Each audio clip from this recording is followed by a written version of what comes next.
Hello students, dissolution के memorandum balance sheet में आज हम लोग इस क्वेश्चन को देखते हैं। देखो लिखता है एक्स वाई पार्टनर है, प्रॉफिट शेयरिंग रेशियो है 5:3 का। आगे लिखता है they agreed to dissolve the firm on 30th June 2018। लिखता है ऑन दैट डेट कैपिटल दिया एक्स और वाई का 80,000 एंड 40,000। फिर लिखता है the amount owed by x to the firm was ₹32,000।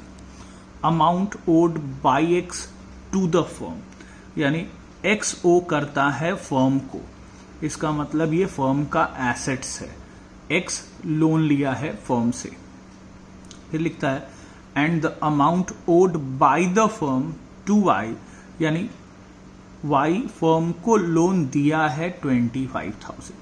यहां वाई पाता है फर्म से और यहां फर्म पाता था एक्स से, तो ये एसेट्स है और ये लाइबिलिटी है। फिर लिखता क्रेडिटर है 37,000 और बैंक बैलेंस है 10,000। फिर लिखता एसेट्स को हम लोग बेचें तो 46,000 मिला। रियलाइजेशन एक्सपेंस 2,000 दिया, तो ये सब तो रियलाइजेशन अकाउंट का चीज है। पहले मेमोरेंडम बैलेंस शीट बनाते हैं।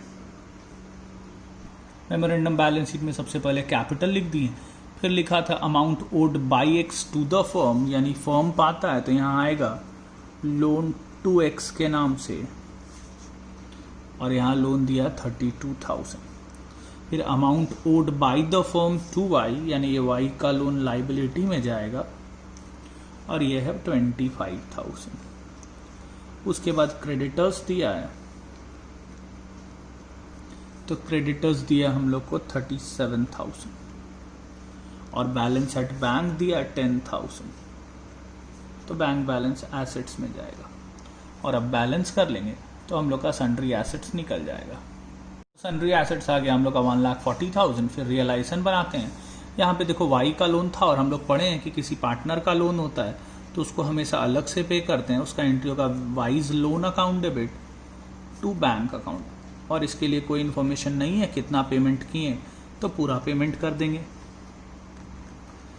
और एक पार्टनर का लोन एसेट साइड भी है इस क्वेश्चन में, लोन टू एक्स, तो एसेट्स में अगर लोन होगा तो उसको उसके कैपिटल से एडजस्ट कर लेना चाहिए। यानी कि फर्म पाता है एक्स से तो फर्म एक्स के कैपिटल से वो पैसा काट लेगा। तो एंट्री होगा x capital account debit to x loan account, ये उसके कैपिटल से हम लोग डेबिट करके माइनस कर देंगे। अब रियलाइजेशन अकाउंट बना लेंगे। रियलाइजेशन अकाउंट में सबसे पहले क्रेडिटर और सन्ड्री एसेट्स ट्रांसफर कर दिए, फिर एसेट्स को बेचें वो इधर लिखेंगे बाई बैंक, क्रेडिटर को पैसा देंगे लिखेंगे टू बैंक और रियलाइजेशन एक्सपेंस को पैसा देंगे उसके लिए भी टू बैंक। अब और कुछ नहीं है तो इसको बैलेंस करेंगे तो इधर बैलेंस आएगा, आ जाएगा लॉस, पार्टनर्स में बांट देंगे। ये बैलेंस आ गया, बांट दिए पार्टनर्स में। अब बनाएंगे पार्टनर्स कैपिटल अकाउंट। सबसे पहले बैलेंस बीडी लिखेंगे, उसके बाद देखो यहाँ पे एक्स के कैपिटल में एक्स का लोन ट्रांसफर हुआ था तो ये जाएगा टू एक्स लोन करके। उसके बाद ये रियलाइजेशन लॉस है ये भी आएगा। अब और कुछ नहीं है तो जिसका जिधर बैलेंस आएगा बैलेंस कर लेंगे। तो एक का बैलेंस इधर आया, दूसरे का बैलेंस इधर आया। बैंक अकाउंट आप बना लीजिएगा, हम नहीं बना रहे। अब इस क्वेश्चन को हम लोग देखते हैं। लिखता है 1 अप्रैल 2017 को ABC बिजनेस स्टार्ट किया। प्रॉफिट शेयरिंग रेशियो 3:2:1 का। दे paid into their capital account दिया है टोटल 22,000, जिसमें ए दिया 10,000, बी 7,000 और सी का 5,000। यानी कैपिटल ये लोग लगाया टोटल 22,000, ए का 10,000, बी का 7,000 और सी का 5,000 रुपये। लिखता ड्यूरिंग द ईयर, एक साल के बाद, ड्यूरिंग द ईयर वो लोग का ड्रॉइंग दिया हुआ है 5,000 रुपीज, ए का दिया 1,900, बी का 1,700 और सी का 1,400। फिर लिखता है एक साल के बाद फर्म डिसॉल्व हो गया और कुछ भी यहाँ पे इंफॉर्मेशन बैलेंस शीट से रिलेटेड नहीं है। तो हम लोग क्या करेंगे, इधर कैपिटल लिखेंगे। कैपिटल में आप चाहें तो ड्राइंग घटा के लिख सकते हैं और या फिर ड्राइंग्स को आप एसेट्स में भी लिख सकते हैं। ठीक है, आप ड्राइंग्स कैपिटल से घटा के लिखो या एसेट्स में लिखो, बात बराबर है। तो आप ऐसे भी लिख सकते हैं। अब इसको टोटल करेंगे, बैलेंस करेंगे तो हम लोग का सन्ड्री एसेट्स निकलेगा। बड़ा अधूरा सा क्वेश्चन है, इसको ध्यान से पढ़िएगा, बहुत कंफ्यूज करता है। तो सन्ड्री एसेट्स आ गया हम लोग का 17,000। देखो आपको कुछ भी नहीं दिया हुआ और क्रेडिटर्स भी नहीं दिया कुछ और कुछ इन्फॉर्मेशन नहीं है, तो बस ये सन्ड्री एसेट्स आ गया बैलेंसिंग फिगर। अब बनाएंगे रियलाइजेशन अकाउंट और ये जो ड्राइंग्स है ये पार्टनर्स कैपिटल अकाउंट में टू साइड में ट्रांसफर कर देंगे। रियलाइजेशन अकाउंट बनाएंगे, सन्ड्री एसेट्स इधर ट्रांसफर कर देंगे। इधर कोई लाइबिलिटी नहीं है तो इधर कुछ भी ट्रांसफर नहीं होगा। अब लिखता है, देखो ध्यान से, a taking up stock at an agreed valuation of 5000। A stock ले लिया 5000 में, इधर लिखेंगे बाई एस कैपिटल।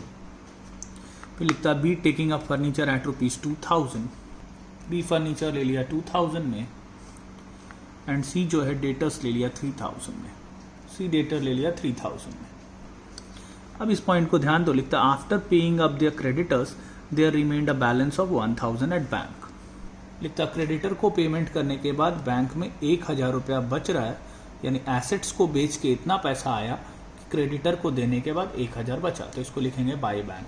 अब इसमें ये कंफ्यूजन होता है, ये कैसे आया, समझो जरा ध्यान से। यहाँ तो क्रेडिटर है नहीं, अगर होता, यहाँ क्रेडिटर का अमाउंट नहीं लिखा हुआ, अगर होता तो लिख रहा है कि हम लोग को क्रेडिटर को देने के बाद 1000 बच रहा है। इसका मतलब एसेट से इतना आ रहा है कि क्रेडिटर को देने के बाद 1000 बच रहा है। मान लो क्रेडिटर होता है 10,000, तो यहाँ 2 बैंक करके 10,000 देते हैं, इसका मतलब बैंक में इधर 11,000 आता। मान लो क्रेडिटर होता है 20,000, तो इधर 2 बैंक करके 20 देते हैं, तो इधर बैंक में 21 आता, क्योंकि लिख रहा है 1000 ज़्यादा आ रहा है। तो आपको यहाँ नहीं दिया क्रेडिटर का अमाउंट, कोई बात नहीं, इधर 1000 लिख दो, अपने आप एडजस्ट हो जाएगा। अब और कुछ नहीं है, तो इसको बैलेंस करेंगे। तो लॉस ऑन रियलाइजेशन आया 6000, इसको पार्टनर्स में हम लोग के प्रॉफिट शेयरिंग रेशियो में बांट दिए। पार्टनर्स कैपिटल अकाउंट और बैंक अकाउंट आप बना लीजिएगा। आज इतना रहने देते हैं, बाकी नेक्स्ट वीडियो में पढ़ेंगे।